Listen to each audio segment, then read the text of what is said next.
লঞ্চঘাট পেরিয়ে মায়াপুর পথে গিয়ে চলেছে। কলকাতা শিয়ালদা রেল স্টেশন থেকে মায়াপুর 130 কিলোমিটার দূরে অবস্থিত। হাওড়া থেকে কাটোয়া লোকাল অথবা শিয়ালদা থেকে কৃষ্ণপুর লোকালে খুব সহজেই পৌঁছে যাওয়া যায় মায়াপুরে। কাটোয়া লোকালে গেলে নবদ্বীপ খান কিংবা বিষ্ণুপ্রিয়া রেল স্টেশনে নামতে হবে। কৃষ্ণনগর লোকালে গেলে কৃষ্ণনগরে নামতে হবে।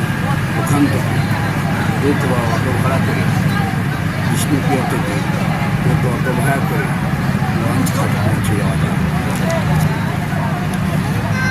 ইস্কনের সদর দপ্তর মায়াপুরে অবস্থিত। হিন্দু ধর্মের মধ্যে এটিকে অন্যান্য ধর্মস্থান হিসাবে বিবেচনা করা হয়।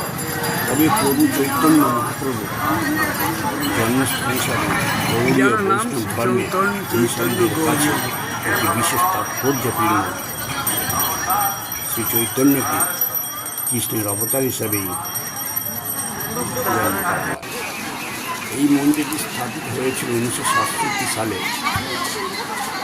মূল মন্দিরের উচ্চতা 35 তলা মতো, যা মিশরের পিরামিডের থেকেও অনেক উঁচু। পাশ্চাত্য স্থাপত্যশৈলীর আদলে ইস্কনের নবনির্মিত মন্দির হয়ে গেছে। এখানে দর্শনীয় স্থানগুলির মধ্যে ইস্কনের মূল মন্দির অর্থাৎ শিব প্রভুপাদ সমাধি, যোগপীঠ, চাঁদ কাজী সমাধি, গদা ভবন, জলঙ্গি নদী, চৈতন্য মঠ, দেবানন্দ গৌড়িয়া মঠ, এছাড়া টেম্পল অফ বৈদিক প্ল্যানেটোরিয়াম।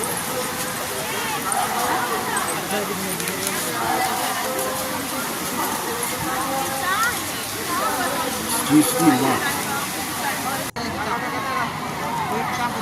মায়াপুর শব্দটি মিয়াপুর থেকে এসেছে।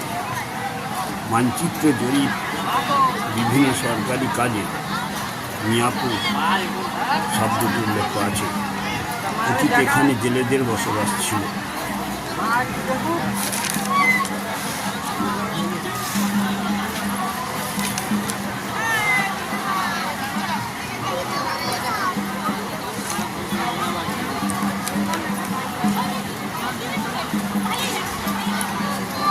প্রথমে ইস্কন শব্দের অর্থ international society for Krishna consciousness.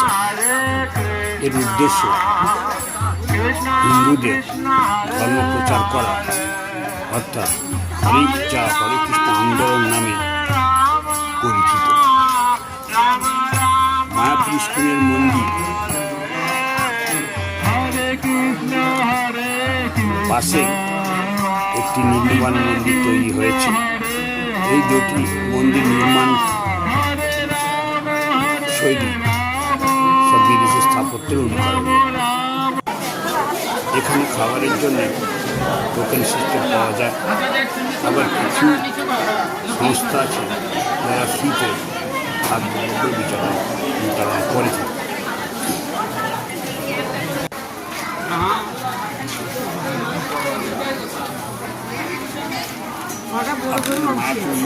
মন্দির দেখে গোশালার দিকে যেতে পারেন। এখানে প্রচুর গরু পোষা আছে এবং যাকে দেবতা হিসেবে পূজা করা হয়। এখান থেকে ফেরার পথে অন্নদান ভবন, যেখানে ফ্রিতে সমস্ত মানুষকে খাদ্য বিতরণ করা হয়। কেউ ইচ্ছা করলে অবশ্যই কিছু ডোনেশন করতে পারে, সেটা তার ইচ্ছার উপর নির্ভর করে।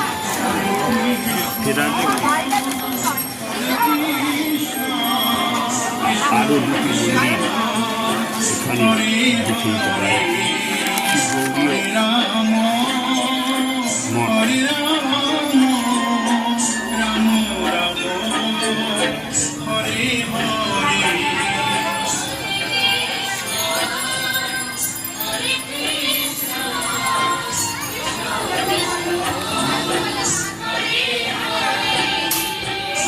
এবং শ্রী প্রভুপাদের মন্দির দেখে নিতে পারেন, যা